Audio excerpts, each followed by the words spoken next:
Hey everyone, back again. Today I want to talk about the idea of queer temporalities through the work of Jack Halberstam, because I'm going to be covering his book In a Queer Time and Place in a couple of weeks, so this might be just a good way to start that out.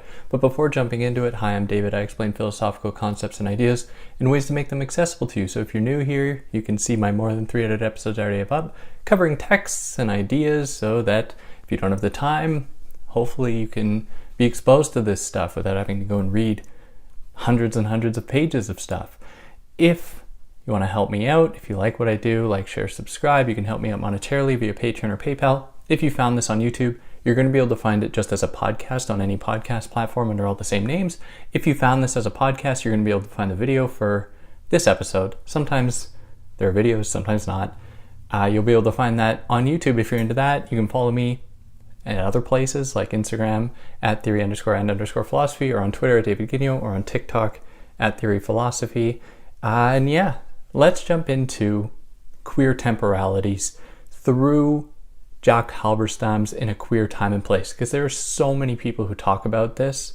Queer temporalities provide different perspectives on it, how to think about queer temporalities. Is there actually a way to think about queer temporalities without committing a violence to it? What I mean by that is, as we will see, embedded within the term itself is an implication of a deviation from a norm. And if we suddenly start applying definitions to it and parameters, then we are starting to apply a norm to it, which defeats the purpose and just brings it into the fold of everyday normative life from a hegemonic and dominant standpoint. So there's all of these other perspectives, but today we're only going to look at it through Halberstam's perspective in A Queer Time and Place. Now, in order to understand queer temporality, it's important also to mention that this resonates with and connects to queer spatiality, which is less of a term of consideration. Actually, I don't think it arises at all, but there is a consideration within Halberstam's text about space and certain spaces that deviate from the norm. So we will talk about that just kind of briefly, because the two are intertwined. You can't completely disconnect the two. So when we're going to talk about queer time and space, or queer temporality, we have to understand normative time and normative space, those ways of existing in the world that comply with the dominant script. So, for Halberstam, it kind of goes as follows. The normative script, the time script, the life script of someone's life within North American, European culture, at least this is the script that's represented to us in most popular culture, that people are going to be fed through so many different media, goes as follows. You are a child, and there are certain connotations implied with that, innocence, silly, uneducated, wondering, so many things that go on in childhood before entering into adolescence, which is assumed to be a site of creativity, of deviance in some cases, so many other things. Then from there you move into adulthood, where you get the job, get the house, get the 2.3 kids, get the white picket fence, and then pray one day for eventually entering into retirement, where you will live out the rest of your days, likely doing whatever you'd like to do for the last few years of your life. Now that is the normative script, which is, we have to acknowledge that so many people don't abide by it, that it's hard to even call it normative. Like, it has become very much a dream for so many people. This thing called the middle class has been shrinking so much that would have really comprised this script or been a part of this script. But that's changing now.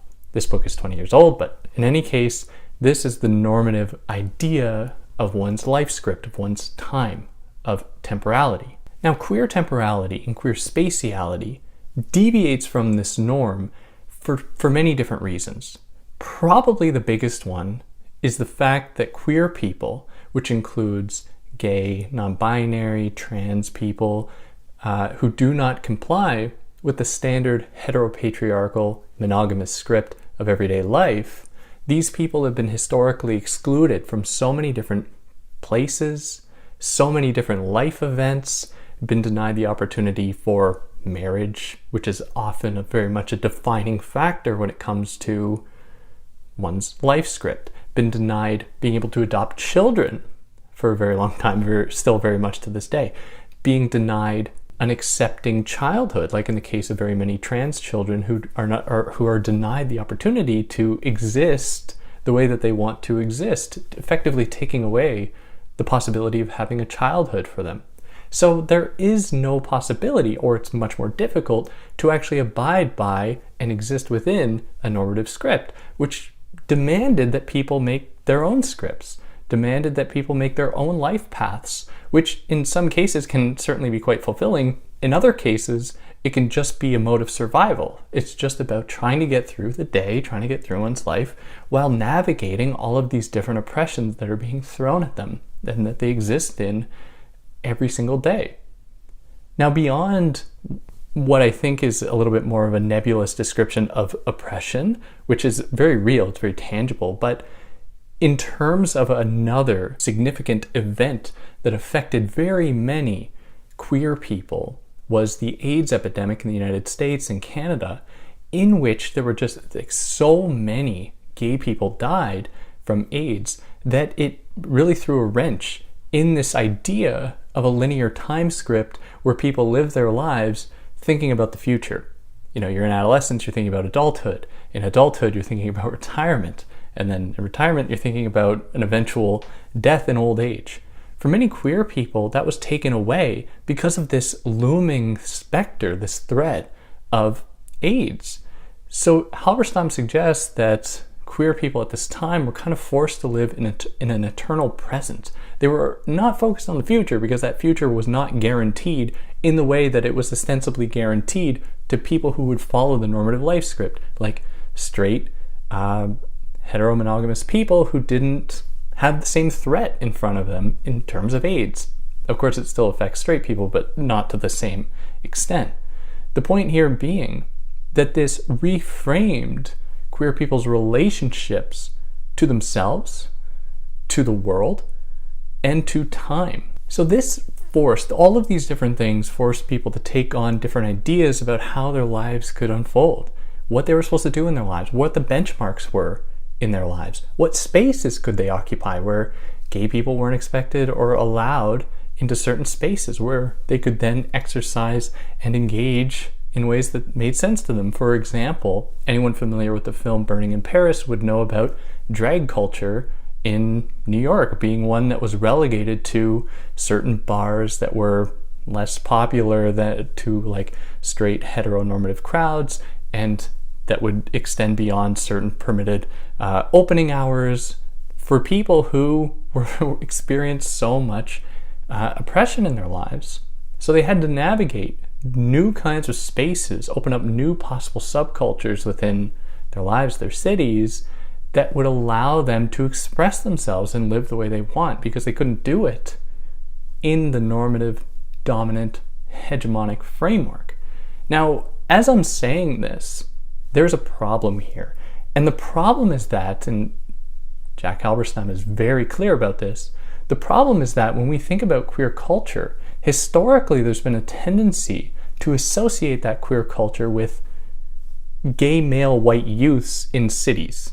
They have been the most represented of the broad spectrum of queer culture and queer identities. And this has come at the expense of lesbian, trans, non-binary, two-spirit people, and especially all of these people who are not white. So all of these people of color who have been further excluded, not only from the normative script of life that the dominant order imposes, but they've also been excluded when academics, when other people within their communities have excluded Black and Indigenous people from even these subcultures, forcing like subcultures to emerge for these people to then exist in ways that make sense to them.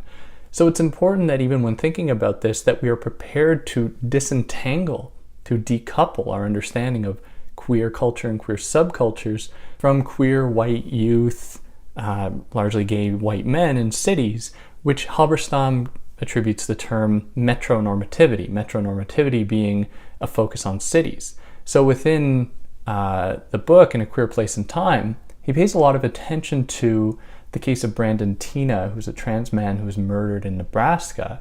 And in it, he demonstrates that all of the press around this, or most of it, tried to make sense of the fact of Brandon wanting to live in a rural place.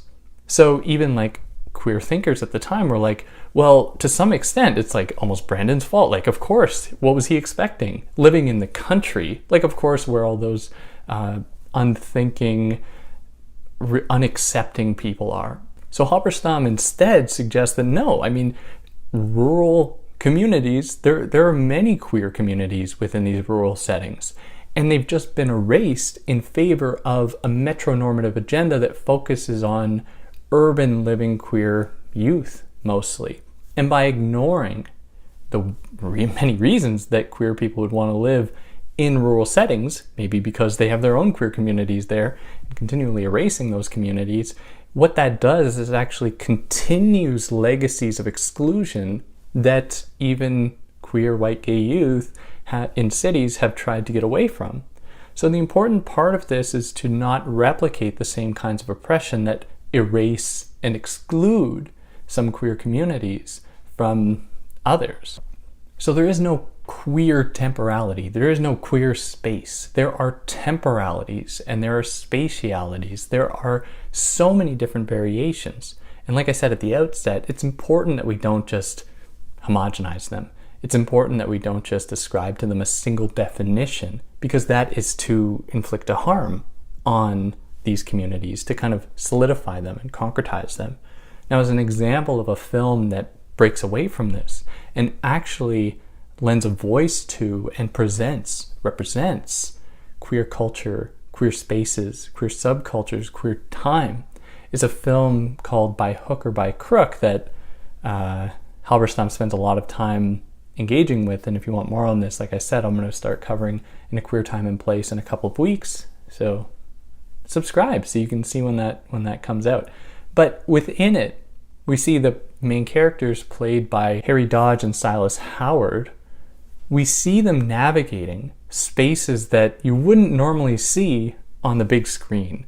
That is, they occupy spaces within urban settings that aren't, common touristy type spots or landmarks that are attached to legacies of oppression. Instead, it's occupying all of these different subcultural underground spaces that might otherwise go unseen in these types of media, like on the big screen. The last key point that I want to raise that Halberstam gives us is a rethinking of the way that creativity is framed within the normative life script.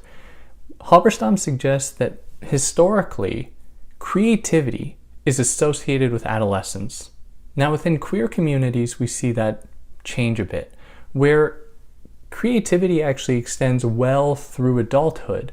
And this is largely motivated by the fact that these people experience so much oppression in their lives that they can't just separate themselves from their communities. I mean, they're wholly attached to those communities, and they feel an obligation to uphold those communities, to continually contribute to the cultural lifeblood of those communities well beyond adolescence. So these people haven't just fallen into a robotic script of going to work and just existing in that type of setting, and at the end of the day retreating into the suburbs, into one's home, and not having friends or community. These people have instead embraced a different way of living that is still very much attached to their cultural identity, one that is very important to them. And of course, it is, in a lot of ways, it has been a way for them to keep surviving, to keep living in a world that wants to exclude them and repeatedly excludes them.